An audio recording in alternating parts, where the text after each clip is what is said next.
Assalamualaikum warahmatullahi wabarakatuh. Alhamdulillahi rabbil alamin, wal aqibatu lil muttaqin, wala udwana illa 'alal zalimin. Ashhadu an la ilaha illallah wa ashhadu anna Muhammadan 'abduhu wa rasuluh la nabiyya ba'dah. Iman kepada hari akhirat adalah rukun yang keenam, rukun Islam yang enam. Dia ada pada urutan yang kelima. Al-imanu billah wal yaumil akhir. Kemudian pembahasan yang berkaitan dengan hari akhirat tidak bisa dilogika-logikakan, tidak bisa dikarang-karang ceritanya, diambil sumber-sumber informasinya dari bahan-bahan sumber informasi yang tidak jelas. Sumber berita yang dapat diterima hanyalah dari Al-Quranul Karim dan dari hadis-hadis yang sahih ke atas. Maka pembahasan kita paling terakhir di sini dulu, kita berbicara tentang akhirat adalah titian sirat yang wajib dilalui oleh seluruh umat Nabi Muhammad sallallahu alaihi wasallam. Manusia di hari kiamat terbelah kepada dua, kafir dan muslim. Orang kafir di padang mahsyar urusannya tidak banyak, karena tidak ada yang akan dihisap, tidak ada yang akan ditimbang dari amalannya. Mereka langsung dihalau menuju neraka jahanam. Wasiqal ladzina kafaru ila jahannam zumara. Orang-orang kafir dihalau, digiring, tidak bisa melarikan diri menuju neraka jahanam. Orang kafir selesai di padang mahsyar. Tapi orang Islam, di dalamnya ada orang Islam yang mukmin, di dalamnya ada orang Islam munafik. Ada orang Islam mukmin yang fasik, ada orang Islam mukmin yang ahli dosa, ada orang Islam munafik. Maka mereka mengalami semua proses di padang mahsyar.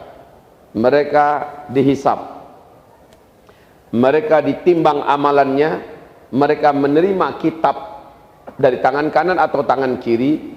Kemudian setelah itu mereka diarahkan menuju sebuah gerbang yang maha besar. Gerbang itu di belahan luar, ini padang mahsyar, ini gerbang. Di belahan luar padang mahsyar ini terang benderang. Di balik gerbang ini gelap segelap-gelapnya, tidak ada satu dan secercah cahaya pun walau hanya sebesar ujung kuku. Seluruh orang Islam ini digiring menuju ke gerbang tersebut.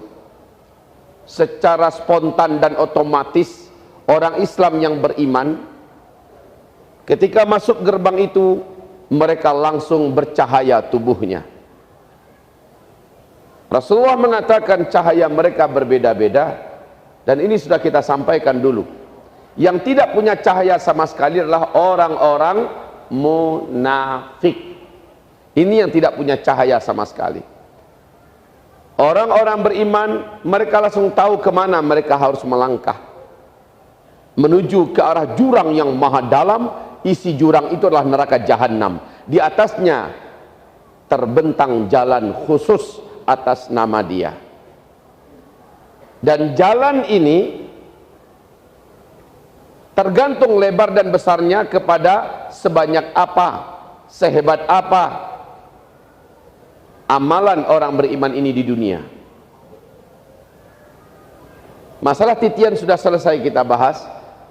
Saudara-saudaraku, kata Rasulullah kepada Bunda Aisyah, 3 keadaan nanti pada hari kiamat orang tidak mau peduli, tidak mau ingat, dan tidak akan pernah memperhatikan kecuali hanya dirinya sendiri. Dia tidak peduli dengan apapun, dengan siapapun, kecuali hanya dirinya. Dia tidak akan pernah ingat siapapun, yang dia ingat hanya dirinya. Dalam 3 keadaan. Yang pertama ketika dia mengalami hisab. Yang kedua ketika amalannya ditimbang. Dan yang ketiga ketika dia sedang di atas titian untuk selamat menuju ke seberang. Nah, topik kita sekarang ini, apa yang terjadi jika kita selamat sampai di seberang? Apakah saudara-saudari tahu betapa ketakutan seluruh sahabat kalau ternyata mereka harus melewati titian itu? Sebab apa? Saya sudah sampaikan, silakan buat masaklah beras sampai menggelegak. Saat beras itu menggelegak, bentangkan kawat di atas periuk dari ujung bibir ke ujung bibir ini, lalu jalan-jalanlah tangan kita di atas kawat itu. Sementara air beras sedang menggelegak, asapnya sedang mengepul ke atas, gimana rasa tangan kita ini? Kita akan menjerit-jerit karena kepanasan yang sangat, padahal itu baru asap, belum lagi dicemplungkan ke dalam. Padahal panasnya apapun yang panas di muka bumi ini, seluruhnya baru 1/90 kali lipat panasnya api neraka. Asap daripada panasnya api neraka itu yang akan dirasakan oleh seluruh orang yang meniti di atas titian itu, dan seluruh kita pasti akan melaluinya. Wa im minkum illa wariduha, tidak seorang pun di antara kamu melainkan pasti mendatangi titian itu dan berjalan di atasnya. Sementara mencekam, jangan fikir itu jalannya terang. Demi Allah, yang tidak punya cahaya tubuhnya, ketika dia melewati gerbang, dia tidak akan nampak jalan itu. Maka dapat dipastikan ketika dia sampai di mulut bibir, di bibir mulut neraka jahanam, pasti orang yang tidak punya cahaya akan langsung masuk ke dalam. Dan itulah orang-orang munafik. Sementara orang-orang beriman yang akan meniti titian ini, ketika titiannya lebar dan besar, dia dapat berlari di atasnya. Dia dapat melaju dengan kecepatan sesuai dengan amalannya di dunia. Ada yang secepat kilat, ada yang secepat suara, ada yang cepat angin, ada yang cepat kuda yang paling cepat, ada yang berlari, ada yang maraton, ada yang berjalan, ada yang merangkak, ada yang bergelantungan, kata Rasulullah sallallahu alaihi wasallam. Tergantung pada amal di dunia. Maka saudara-saudaraku, Rasul di ujung sana menunggu. Wahai hamba-hamba Allah yang kami muliakan, dari bawah Rasulullah bersabda, ujung lidah neraka jahanam menjalar ke atas, menyambar-nyambar orang yang sedang meniti titian. Bayangkan kalau lampu yang kita, cahaya yang ada pada kita ini redup, cahayanya kecil, maka kita tidak akan mampu mengelak dari sambaran lidah-lidah api neraka yang menyambar dan menarik ke bawah. Tidak sedikit yang tersangkut oleh sambaran itu dan ke bawah, ketarik ke bawah. Macam cemeti, tetapi inilah ujung-ujung lidah neraka jahanam, ditarik ke bawah. Sementara kata Rasulullah, dari atas menyambar pula kail-kail raksasa dari kegelapan menyambar. Dan ini menyebabkan orang-orang yang sedang di atas titian akan ada yang terkena, terhantam, ada yang tersangkut, lalu robeklah perutnya, tanggallah kakinya, dan mereka pun tercampak ke neraka jahanam. Dari atas ada kail-kail yang menyambar dari kegelapan, sementara dari bawah ada lidah-lidah api neraka yang menjerat. Alangkah menyeramkan suasana itu. Yang paling berbahaya adalah yang jalannya lambat, yang merangkak, yang bergelantungan. Ini dipastikan dia tidak akan mampu bertahan. Jarak dari sini, dari situ ke situ saja, saya yakin kita sudah capek bergelantungan. Berapalah kuat tenaga kita, kita pasti akan jatuh. Yang bisa ketika itu selamat, yang bisa melaju dengan cepat, yang amalannya bagus, maksiatnya minim di dunia. Saudara-saudaraku, pada hari itu tidak ada pedulinya malaikat-malaikat penjaga neraka dengan pangkat orang di dunia, dengan status orang di dunia. Dia doktor, dia profesor, dia hanya seorang tamatan SD, bahkan nggak pernah TK. Semuanya sama. Yang membedakan hanyalah siapa yang bertakwa dan siapa yang tidak. Maka Nabi berkata, umatku yang akan jatuh dan masuk ke neraka adalah dalam setiap 100 orang 99-nya masuk ke dalam neraka. Satu cuma yang selamat. 99 umat Nabi masuk ke dalam neraka, satu yang selamat.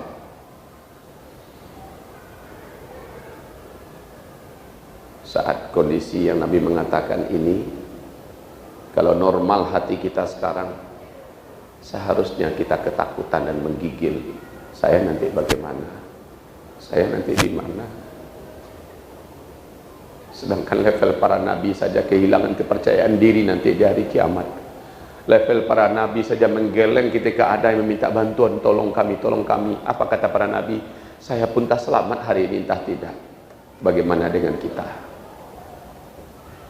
Baik, Nabi sudah menunggu di seberang. Yang sudah dekat-dekat dipanggil oleh Nabi. Halumma, halumma. Ayo, ayo, segera, udah dekat. Ya Allah, Allahumma sallim, Allahumma sallim. Ya Allah, selamatkanlah, selamatkanlah. Rasul berkata, sebahagian besar yang melalui titian itu sudah hangus-hangus badannya karena panasnya perjalanan, dan titian itu sangat panjang. Bayangkan bibir jurang neraka jahanam itu, kata Rasulullah, seandainya seluruh isi langit dan bumi ini dimasukkan, seluruhnya bisa masuk. Kita dapat bayangkan tidak berapa jauh bentangan titian sirat itu di atasnya, dari bibir ini ke bibir sana, berapa jauh itu yang akan kita tempuh, saudara. Maka kita memerlukan kecepatan yang luar biasa. Pembahasan tentang titian ini sudah selesai kemarin. Sekarang kita melanjutkan apa setelah titian.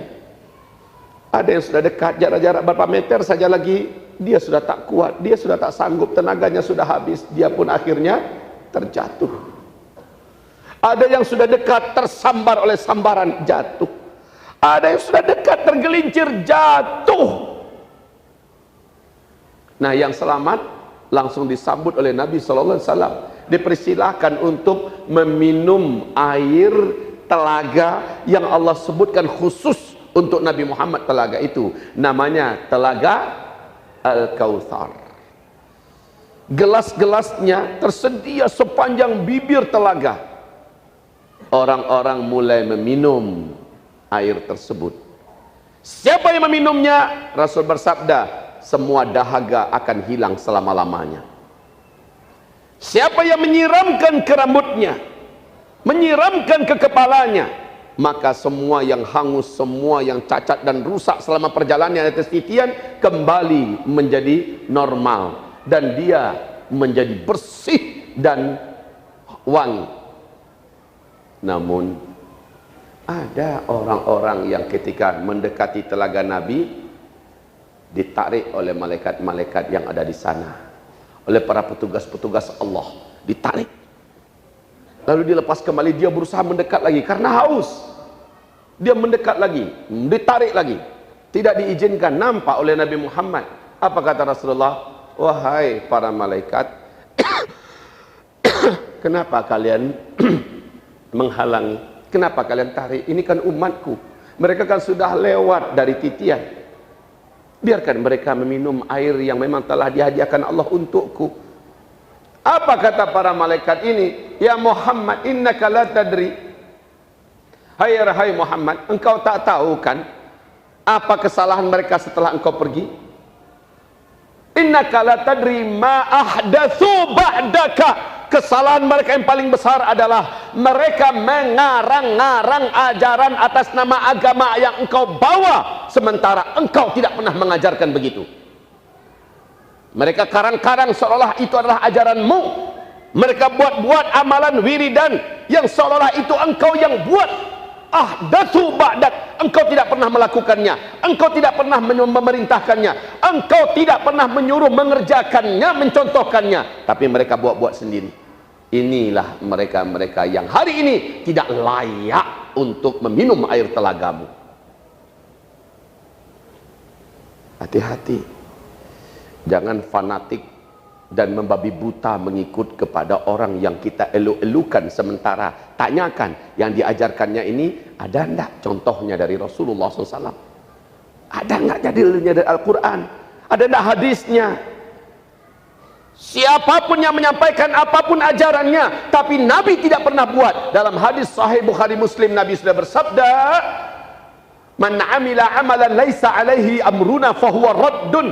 Orang yang mengamalkan apapun amalan sementara kami tidak pernah menginstruksikan, kami tidak pernah mencontohkan, kami tidak pernah memerintahkan, maka amalan itu ditolak oleh Allah Subhanahu wa taala. Dalam hadis yang lain diriwayatkan Imam Muslim, Nabi mengatakan bukan hanya ditolak, amalan itu di mata Allah sesat, walaupun kelihatan bagus. Saudara-saudaraku, jadi orang ini tidak diizinkan minum telaga. Begitu juga yang membuat nama-nama kelompok-kelompok dan mengklaim hanya namanya dan kelompoknya saja yang paling baik, paling benar, yang lain sesat, yang lain tidak benar. Yang benar ajaran Islam hanyalah yang ada dalam nama kelompoknya. Inna lillahi wa inna ilaihi raji'un. Yang seperti ini sekarang ada apa tidak ya? Seolah-olah hanya nama kelompoknya saja yang paling baik dan paling benar, yang lain di luar kelompoknya adalah sesat. Mereka tidak akan diizinkan untuk meminum dari minuman yang tersedia dalam telaga yang Allah hadiahkan untuk Nabi Muhammad SAW. Yang udah selesai minum, coba antum bayangkan orang-orang yang terlarang itu tadi, kira-kira mereka sudah mulai putus asa apa tidak? Berarti tidak ada peluang bagi mereka bisa menikmati syafaat Nabi Muhammad sallallahu alaihi wasallam. Ada 10 manusia yang terhalang dari syafaat Nabi Muhammad sallallahu alaihi wasallam. Di antaranya adalah orang yang ngarang-ngarang amalan tadi, orang yang ngarang ajaran atas nama Islam, orang-orang yang mengarang-arang hadis lalu mengatakan ini hadis Rasulullah loh, padahal tidak. Lalu orang yang akan terhalang dari syafaat Nabi Muhammad SAW adalah siapa? Pemimpin yang tidak mau memimpin dengan cara Rasulullah memimpin umat Nabi Muhammad SAW. Tidak mau. Dia ingin memimpin dengan cara barat, dia ingin memimpin dengan cara timur, dia ingin memimpin dengan cara adat istiadat, tapi tidak dengan cara Nabi Muhammad memimpin umatnya. Pemimpin seperti ini, pemimpin yang tidak adil, pemimpin yang zalim, maka mereka juga diharamkan dari syafaat Nabi SAW. Seperti kata Rasul SAW, sayakunu fi akhir zaman sanawatun khadda'atin. Akan datang nanti di akhir zaman tahun-tahun yang di dalamnya penuh dengan tipu daya, keculasan, kecurangan. Yusaddaqu fiha kadhib, para pembohong-pembohong dipolesi, diberitakan seolah-olah inilah orang-orang yang lurus-lurus, orang-orang yang baik-baik. Wa yukadzabu fiha shadiq, orang-orang yang baik-baik, orang-orang yang lurus-lurus, orang-orang yang benar-benar akan difitnah, akan diberikan polesan-polesan busuk seolah dialah orang yang curang, dialah orang yang busuk, dialah orang yang pendusta. Ini peranan media di akhir zaman. Kemudian Rasul berkata, wa yu'tamanu fihal kha'in, pada masa itu para pengkhianat-pengkhianatlah yang diangkat, yang naik menjadi pemimpin-pemimpin pada masa itu. Lalu Nabi berkata, siapa yang mendapatkan zaman itu, kata Rasulullah SAW, kamu jangan termasuk di antara mereka. Kamu jangan ada bahagian yang bekerja dengan mereka. Kamu jangan duduk-duduk berteman dengan mereka. Kamu jangan menjadi komplotan mereka. Kamu jangan bekerja dengan mereka. Kamu jangan pernah menjadi tim ses mereka. Lalu Rasul mengatakan berikutnya, sallallahu alaihi wasallam, siapa saja faman yu'inuhum ala kadhibihim, siapa yang menjadi penolong-penolong mereka padahal yang ditolong jelas-jelas bohong. Siapa saja wa yu'inuhum ala zulmihim, siapa saja menjadi penolong-penolong mereka dan bekerja dengan mereka padahal mereka jelas-jelas zalim, fa innahu laisa minni, dia bukan umatku, wa ana lastu minhu, dan aku bukan nabinya. Wala ya'ti ilayyal hub, dan tidak dibolehkan dia nanti mendekati telagaku. Nah, ini dia 3 kelompok orang yang tidak akan diakui oleh Nabi Muhammad SAW sebagai umatnya. Yang pertama, yang mau menjadi tim ses golongan zalim, yang mau menjadi penolong, menjadi tim golongan yang dusta. Mereka tidak akan diizinkan mendekati telaga Nabi, dan mereka tidak akan pernah mendapatkan syafaat Nabi, dan Nabi tidak akan mengakui kalau mereka adalah umatnya. Yang kedua tadi adalah siapa? Orang yang mengarang-arang ajaran dan amalan yang tidak diajarkan, tidak diamalkan oleh Rasulullah SAW. Ini yang kedua, yang tidak diakui oleh Nabi Muhammad dan tidak akan berhak mendapatkan syafaat Nabi. Yang ketiga siapa? Para pemimpin-pemimpin yang zalim kepada rakyatnya. Makanya kata Rasulullah SAW dalam doanya, ya Allah, siapa saja yang memimpin umatku lalu mereka mempersulit mereka jahat kepada umatku, ya Allah, sulitkanlah hidup mereka dan jahatlah untuk semua urusan mereka. Maaf, fashkuk alaih, persulit mereka ya Allah, dan hinakan mereka, siksa mereka, adab mereka di dunia dan di akhirat. Bahaya. Setelah itu mereka tidak diizinkan mendekati telaga Nabi. Yang tidak diizinkan ini, ya Allah, cemburunya dia melihat orang lain pada minum, orang lain pada seger, orang lain kembali menjadi cerah, tubuhnya menjadi sehat-sehat, sementara dia masih dalam mengkuyu, haus yang luar biasa. Setelah itu, ini siapa nih? Yang munafik dapat jatuh cuma dalam neraka. Berarti ini siapa nih orang-orang nih? Siapa nih? Dia udah lulus, udah nyampe nyebrang. Siapa kira-kira berarti orang-orang nih? Orang-orang yang secara pribadi dia soleh, dia muslim, dia ada iman. Secara pribadi dia soleh, dia sholat, dia haji, dia puasa. Ya secara pribadi dia soleh. Ternyata secara muamalah dia curang. Secara muamalah. Apakah muamalah dalam urusan bisnis ekonomi? Apakah muamalah dalam urusan politik? Apakah muamalah dalam urusan pendidikan? Apakah muamalah dalam urusan keuangan dan sebagainya? Ternyata dia curang. Wailul lil mutaffifin. Di dalam neraka ada sebuah lembah, yang lembah itu dinamakan dengan lembah wail, yang artinya adalah celaka. Itulah lembah kecelakaan, adanya dalam neraka jahanam. Itu disediakan untuk orang-orang yang mutaffifin, orang-orang yang berlaku curang dalam dunia pendidikan, curang dalam dunia media, curang dalam dunia ekonomi, curang dalam dunia IT, curang dalam dunia seni, curang dalam apa saja. Wailul lil mutaffifin. Ada sebuah lembah, letak lembah itu diisi oleh para curangin ini, curangiyin dan curangiyat. Di sana letaknya dalam wail. Sama dengan orang-orang yang sholatnya main-main atau mempermainkan sholatnya. Wailul lil musallin. Lembah neraka wail, yang namanya wail nanti dalam neraka jahanam disediakan untuk orang yang sholat. Yang sholatnya gimana? Alladzina hum an sholatihim.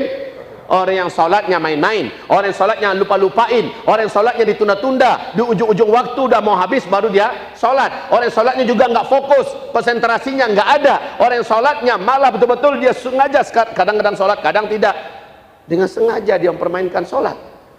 Maka untuk mereka sudah disediakan sebuah lembah dan mereka jahanam namanya wail. Oke, kita lanjutkan pembahasan kita. Setelah selesai, mereka sudah tercampak dalam kehinaan, sementara mereka sudah lulus dari titian. Kira-kira menurut antum apa program berikutnya? Jangan kira-kira, ada hadisnya. Nabi mengatakan, lalu orang-orang yang sudah minum telaga, mereka semacam tahu ada 8 pintu sorga. Jarak satu tiang pintu kepada tiang pintu yang lain, ini satu pintu nih, jarak satu tiang pintu kepada tiang pintu yang lain, sabda Rasulullah SAW, jaraknya adalah 500 tahun perjalanan. Nggak tahu jalan kaki, apakah jalan pakai kendaraan atau apa, pokoknya 500 tahun. Betapa luasnya satu pintu itu, satu gerbang pintu itu. Ada berapa pintu tadi? 8. Setiap orang yang akan masuk ke dalam surga dia tahu. Dari mana dia tahu? Allah sudah masukkan langsung informasi itu tanpa dia sadari. Ketika dia sudah tahu bahwa oh saya akan masuk dari pintu ini, ada namanya di situ. Dari pintu itu dia masuk. Ada yang dari pintu kedua, ada yang dari pintu ketiga. Bagaimana untuk sampai ke pintu sana? Entahlah, saya belum pernah ke sana. Kan jauh jaraknya tuh. Apakah ada fasilitas khusus? Apakah ada kendaraan khusus atau bagaimana? Saya tak mampu menjawab karena tidak ada dalil yang saya temukan. Bagaimana dia bisa sampai ke pintu gerbang surga yang kedua, yang ketiga, dan seterusnya. Yang penting dia sudah tahu dia akan masuk dari pintu sekian. Sementara ini akan masuk dari pintu anu. Dan ada orang yang khusus dipanggil dari pintu yang namanya Rayyan, orang-orang yang hobi berpuasa di dunia. Ada yang hobi bersedekah, ada nama pintu surga khusus dan namanya dipanggil dari situ. Ada orang yang dari ke-8 pintu, silakan, namanya ada di tiap-tiap pintu. Dan engkau salah seorang di antaranya, hai Abu Bakar, kata Rasulullah sallallahu alaihi wasallam. Ada orang yang dari seluruh pintu ada namanya di situ. Silakan mau masuk dari pintu mana saja. Masya Allah. Saudara-saudaraku, ketika orang-orang menuju ke sana, bagaimana dengan orang-orang yang nggak sempat minum dan mencicipi air telaga Rasul tadi? Mereka merasa secara pribadi kan taat dia dulu di dunia. Dia ada sholat, dia ada haji, Pak Haji malah, Bu Hajah. Umroh dia rajin. Alhamdulillah sedekah-sedekah juga dia ikut bantu. Ada. Secara pribadi dia taat, rajin puasa sunat. Tapi dia terhalang karena masalah-masalah yang tadi kita jelaskan. Maka mereka mencoba juga ingin masuk. Sementara nggak memenuhi syarat. Badannya kotor, angus-angus, rusak, pemandangannya lecek-lecek, hitam-hitam. Sementara yang mau masuk tadi udah rapi-rapi, sudah indah-indah, dan sudah mengenakan jubah-jubah dan pakaian-pakaian kemuliaan, kehormatan. Sementara yang ini masih seperti apa adanya. Mereka ingin mencoba juga mendekati, ternyata mereka langsung dihalangi. Aha, siapa yang pernah pergi ke Masjidil Haram, pergi umrah atau haji, coba lihat bagaimana laskar-laskar yang menjaga Masjidil Haram itu menghalangi orang-orang untuk masuk. Mereka kasih pagar-pagar. Ada orang-orang yang mau masuk, udah nggak boleh, udah nggak boleh. Kamu nggak boleh, kamu nggak boleh, kamu nggak boleh. Yang boleh apa? Yang ada pakaian khusus, yaitu pakaian ihram, yang pakaian umrah dipersilakan masuk. Ada jam-jamnya itu. Nah, yang nggak boleh ini mereka terpanggang. Kami merasakan itu, Pak. Ketika kami tidak berpakaian resmi, pakaian ihram, atau tidak menggunakan kartu resmi, kartu orang itikaf bulan Ramadan, maka kalau nggak ada kartu itu kita tidak boleh masuk. Sementara ini siang, sebentar lagi kira-kira 2 jam lagi mau Jumatan, nggak diizinkan masuk. Masya Allah, luar biasa, panasnya minta ampun ya Rabbah, ya Rabbana. Saudara-saudaraku, hamba-hamba Allah yang kami muliakan, maka orang ini tertahan. Dia berharap amalannya bisa memasukkannya ke surga. Ternyata Rasulullah mengatakan di dalam hadis riwayat Imam Muslim, atadruna manil muflis? Saudara-saudara, kalian tahu tidak siapakah orang yang akan bangkrut di antara umatku? Siapa orang bangkrut? Tahu tidak? Sahabat menjawab, qalu al muflisu fina man la dirhama lahu wala mata. Ya Rasulullah, menurut kami yang bangkrut itu adalah yang modalnya habis, uangnya amblas, utang-utangin ke sana kemari, bahkan harta bendanya menjadi terjual dan tergadai seluruhnya. Itulah yang bangkrut. Kata Rasul, bukan. Al-muflisu fina man la dirhama lahu wala mata. Tidak, kata Nabi, bukan itu. Al-muflisu min ummati, orang yang bangkrut dari kalangan umatku nanti adalah orang-orang yang nanti datang pada hari kiamat, ya'ti bi salatin. Dia datang membawa nih amalan saya. Dia kan sudah terima tadi catatan amalnya dari tangan kanan dan dia sudah lewat. Harusnya dia masuk surga. Ternyata amalan-amalan tercatat tadi itu belum selesai urusannya. Apa yang belum selesai? Ya'ti bi salatin wa siyamin wa sadaqah. Dia ada amalan puasanya, ada amalan sedekahnya, ada amalan-amalan ketaatan yang sifatnya pribadi ya. Amalan ketaatan yang sifatnya pribadi, tapi gagal dalam menjaga amalan yang sifatnya sosial, muamalah dengan publik, apalagi yang sifatnya para pemimpin. Ya Allah, Nabi mengatakan yang paling banyak bangkrut dari umatku nanti di hari kiamat adalah para pemimpin dan orang-orang kaya. Saudaraku, orang yang bangkrut pada hari kiamat, jadi tadi sudah saya tegaskan ya, orang kafir, orang munafik sudah di dalam neraka, selesai. Sekarang kita sedang membahas umat Nabi yang selamat sampai ke seberang, yang memang secara individu mereka soleh. Kadang-kadang jidatnya hitam, bisa jadi saking banyaknya puasa sunatnya, perutnya ini kempis luar biasa. Mulutnya ketika dunia berzikir luar biasa sampai berbusa bibirnya, saking hebatnya zikirnya. Secara pribadi dia sangat baik, akhlaknya juga Masya Allah, tetapi dia punya kasus dalam berinteraksi dengan makhluk-makhluk Allah. Dan mereka-mereka ini yang tadi terhalang tidak boleh mendekati telaga Nabi Muhammad SAW. Nah, mereka ketika melihat iring-iringan manusia berduyun-duyun para ahli surga memasuki gerbang-gerbang pintu surga, mereka tertahan. Tidak, kalian tidak boleh.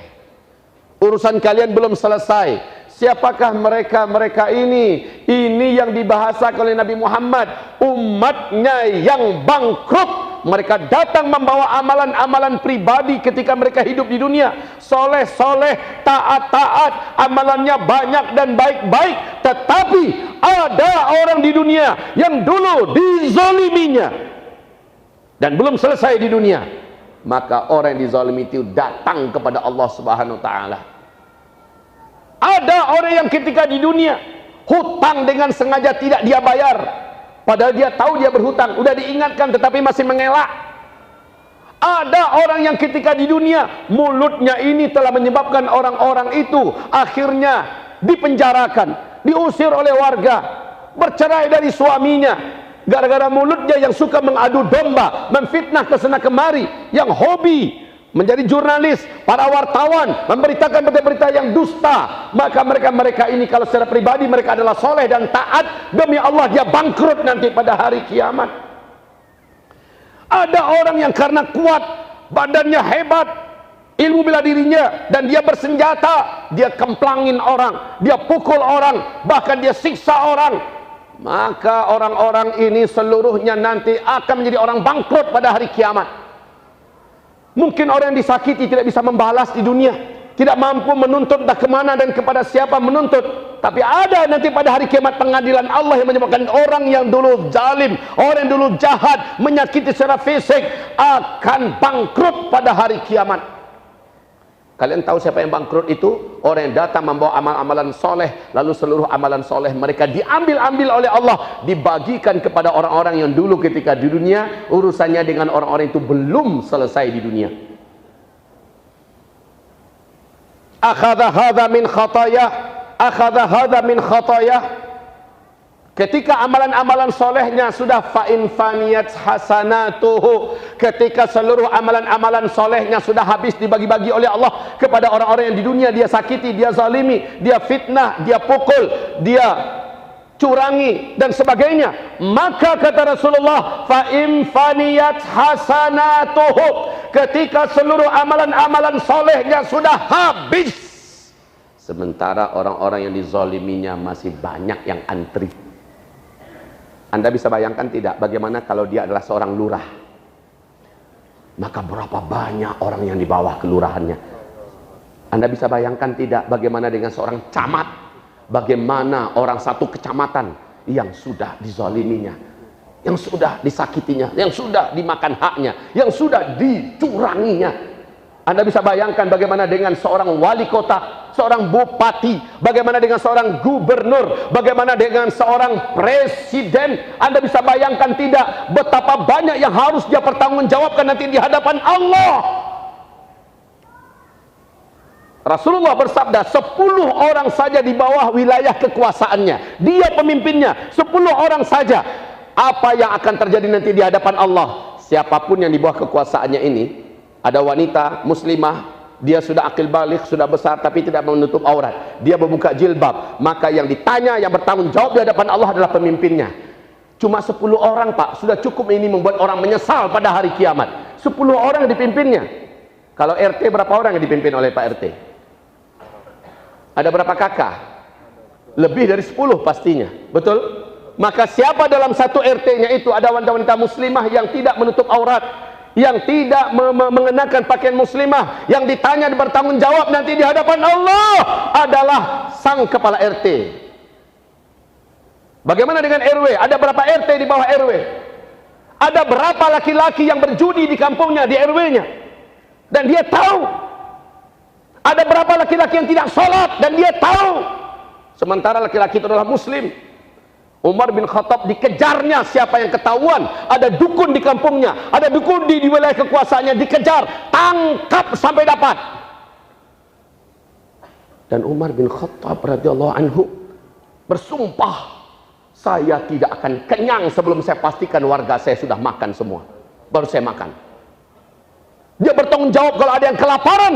Umar gelisah sampai dia tahu masih ada rakyat yang kelaparan, dan sampai dia memikul sendiri barang-barang yang bisa dimasak untuk dapur dari Baitul Mal kaum muslimin, diberikan pada seorang ibu yang anaknya menangis karena kelaparan. Umar berkata, kalian tidak akan mampu memikul dosaku karena ada rakyatku yang tidak makan sementara aku yang mereka. Ya Allah ya Rabb, Umar tahu persis. Makanya Umar bin Abdul Aziz, cucu kandung Umar bin Khattab, sampai kayak anak kecil yang dirampok rampas mainan kesukaannya, menangis sejadi-jadinya. Dia tak mampu dan tak bisa berdiri meratapi nasibnya yang terpilih sebagai khalifah kaum muslimin. Umar bin Abdul Aziz menangis, lalu dia berharap, ya laitani lam talidni ummi, aduhai kiranya aku tak pernah lahir ke dunia ini, aduhai kiranya ibuku tidak pernah mengandung aku di dalam perutnya. Menyesal dia hidup karena dia diangkat menjadi pemimpin. Kalau sekarang orang berebutan untuk menjadi pemimpin, bangga ketika bisa memimpin, padahal apa yang akan diterimanya di hari kiamat. Abu Dzar datang pada Rasulullah, ya Rasul, angkat saya menjadi pemimpin untuk daerah Anu. Kata Rasul, kau minta kepemimpinan, sesuatu yang akan diratapi pada hari kiamat, sesuatu yang akan disesali pada hari kiamat, sesuatu yang akan menghinakan engkau pada hari kiamat.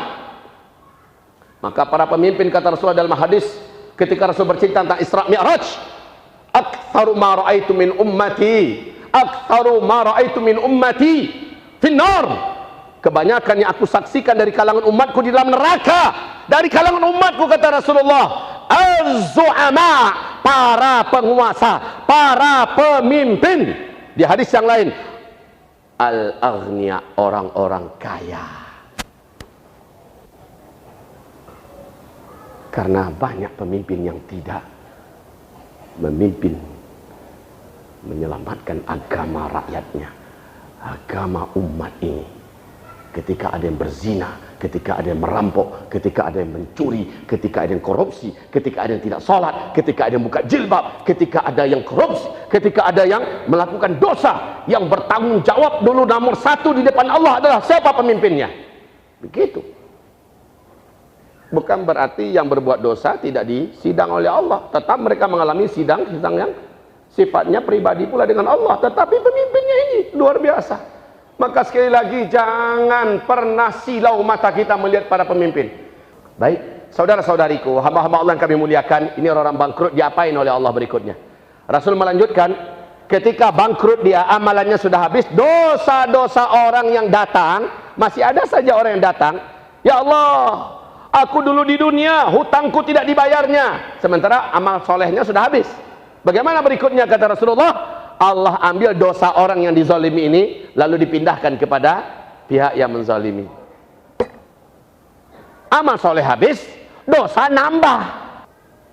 Jadi saudaraku yang kami muliakan, kezaliman yang kita lakukan, dosa yang kita buat dengan sesama manusia, belum tuntas di dunia, selesai nanti di hari kiamat. Maka Nabi SAW di akhir-akhir hayatnya, dalam keadaan lemah, tak mampu lagi menggerakkan badan, beliau minta agar dia dipapah ke masjid untuk berjamaah sholat.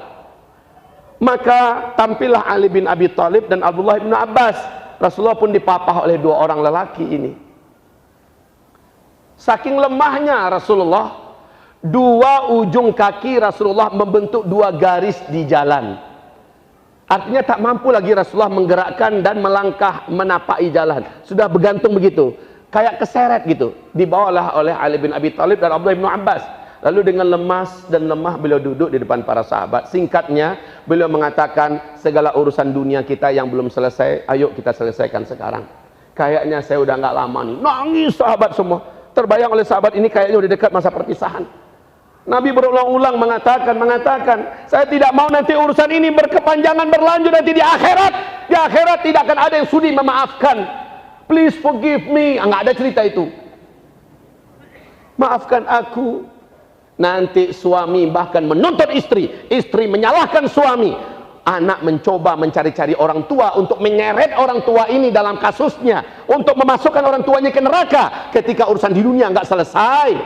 Al-akhillau yawma idzin ba'duhum Al-akhillau yawma idzin ba'dhum li ba'din aduwwun illal muttaqin. Orang-orang yang dulu dekat di dunia nanti saling memusuhi antar satu yang lain pada hari kiamat. Saling memusuhi, apalagi hubungannya hanya sebatas hubungan kepentingan, kekuasaan, hubungan partai, hubungan untuk mendapatkan jabatan. Makin kacau lagi, perkelahian mereka makin hebat nanti di padang mahsyar. Baik, saudaraku yang kami muliakan, sudah tahu siapa orang bangkrut dari umat Nabi? Tahu nggak nasib mereka? Amal solehnya sudah habis, dosa-dosa nambah dan terus menambah. Diapakan mereka? Padahal dia di dunia secara pribadi dia soleh, secara pribadi dia taat. Diapakan dia? Fa'utrihu finnar. Orang-orang ini ditangkap oleh para malaikat, dilemparkan ke dalam jurang api neraka jahanam. Padahal dia di dunia soleh secara pribadi. Jadi maaf, kesolehan pribadi belum menjamin orang ini akan masuk ke dalam surga. Sementara muamalahnya, interaksi sosialnya, apalagi dia menjabat sebagai pemimpin publik, Masya Allah, ini yang paling kritis keadaannya. Saudara-saudaraku, hamba-hamba Allah yang kami muliakan, inilah orang-orang yang bangkrut dari umatku. Walaupun memang suatu hari, suatu saat, entah berapa lama dia akan dikeluarkan lagi. Ketika sudah dicuci dan dibelasah dosa-dosanya itu di dalam neraka, baru dia dikeluarkan. Memang iya, tapi siapa yang tahan masuk ke neraka? Satu detik aja diri ini tak kuat, wahai hamba-hamba Allah. Saya belum cerita pada antum dahsyatnya neraka jahanam, belum. Saya belum sampaikan kepada antum indahnya surga, Masya Allah. Belum, mungkin suatu hari nanti. Tapi yang jelas, demi Allah saudaraku, dari 100 umat Nabi Muhammad, berapa yang ke dalam neraka?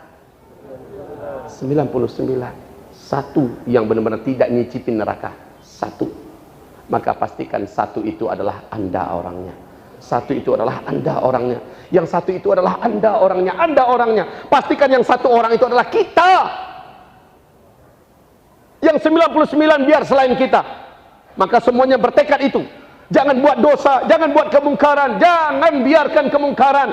Jangan pernah berpangku tangan ketika agama ini dilecehkan. Jangan zalimi sesiapapun, apalagi orang tua kita, apalagi istri kita, adik kita, kakak kita, abang kita, ipar kita, sepupu kita, orang-orang terdekat kita, anak buah kita, rakyat kita. Jangan sakiti mereka. Mungkin di dunia mereka tidak bisa membalas. Di akhirat bagaimana?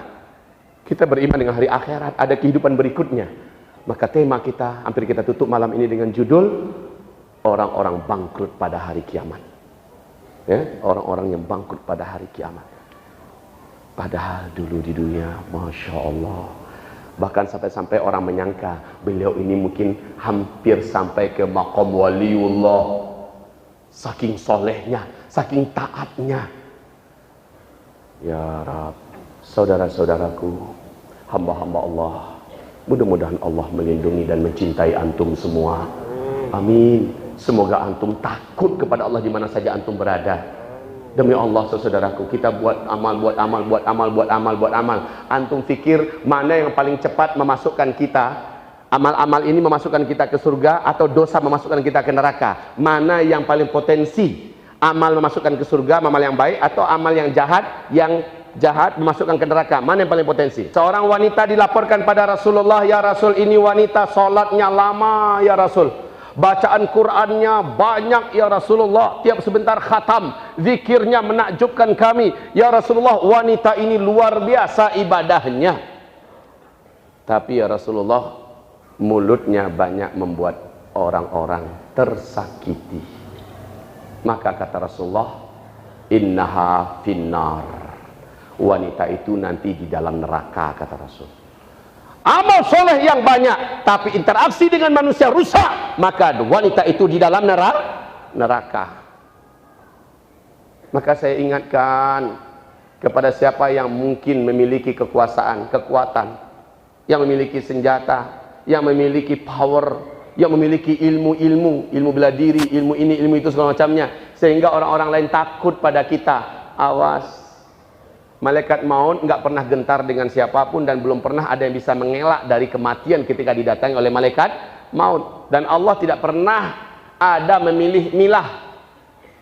Allah tidak pernah akan melihat ini orangnya lebih ganteng, ini dia lebih putih, saya agak kasihan ke dia sedikit, yang hitam ini biar libas saja. Nggak pernah Allah milih-milih seperti itu.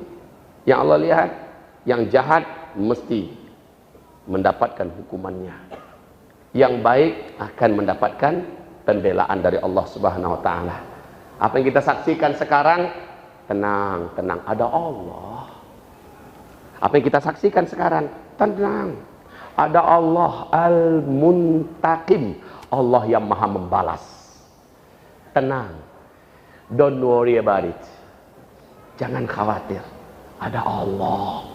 Allah tidak buta, Allah tidak mengabaikan kita. Maka Allah lihat dari mu'minin ala ma antum alaih. Allah tidak akan biarkan kamu berlama-lama dalam kasus dan keadaan seperti ini. Allah akan bersama dengan kamu. Wa kana haqqan alaina nasrul mu'minin. Pasti Allah akan tolong hamba-hambanya yang beriman. Jadi nasrun minallah fathun qarib itu pasti insyaallah taala.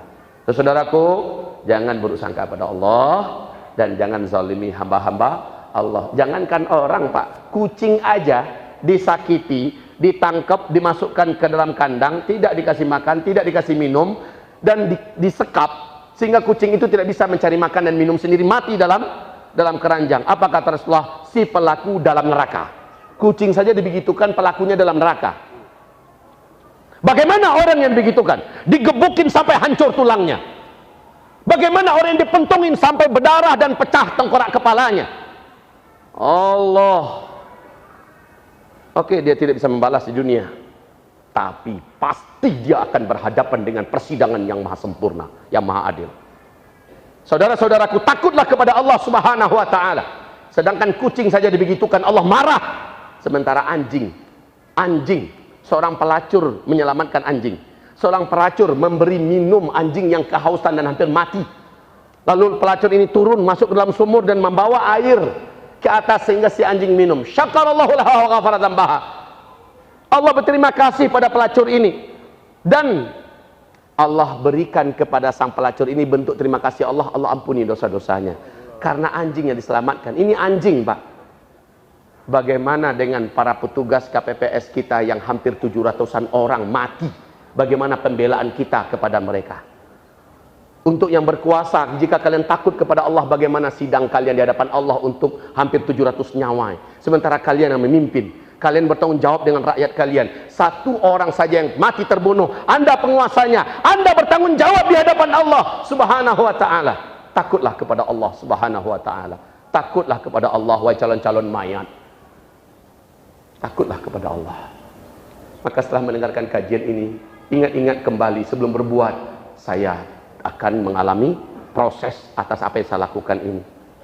Ibarat Allah yang kami muliakan, maka jangan tipu orang. Pedagang, jangan tipu orang. Orang bisnis, barangnya KW, tapi dikatakan ini asli dan sebagainya. Jangan tipu orang. Karena urusannya akan membuat kita bangkrut nanti pada hari kiamat. Tolong nanti dibaca buku yang berjudul, diterjemahkan dalam bahasa Indonesia, Dahsyatnya Neraka Jahanam.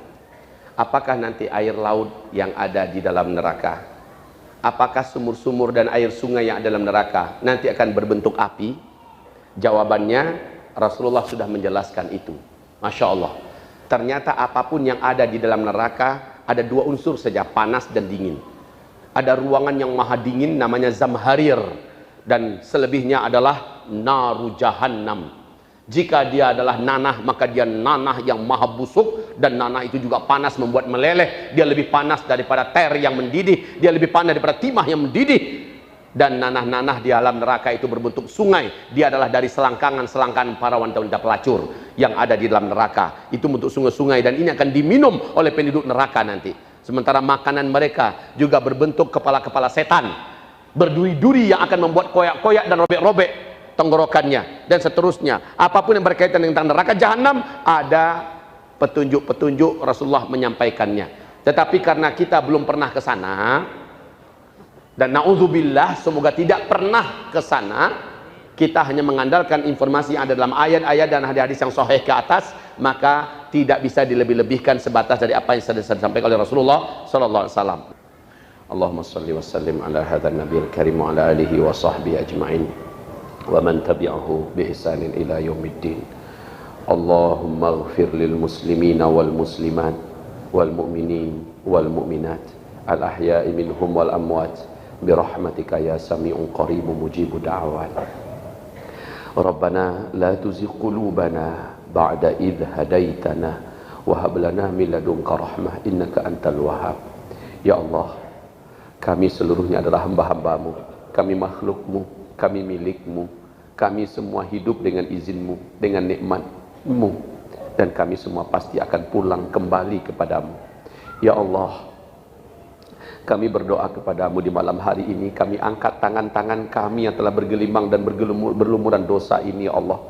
Kami mengingat-ingat semua masa lalu kami yang memalukan. Maka kami berdoa kepadamu, ya Allah. Ampuni kami dan dengan seluruh dosa-dosa kami. Putihkanlah masa lalu kami yang hina dan memalukan. Putihkanlah catatan amal kami yang hitam, ya Allah. Angkatlah derajat kami, ya Allah. Angkatlah derajat kami. Angkatlah derajat kami. Jadikan iman di dada kami menjadi lebih kuat daripada sebelumnya. Dan tancapkanlah sekuat-kuatnya iman itu di hati kami. Sehingga bagi kami yang paling berharga dalam hidup ini adalah iman. Adalah iman. Iman kepadamu, ya Allah.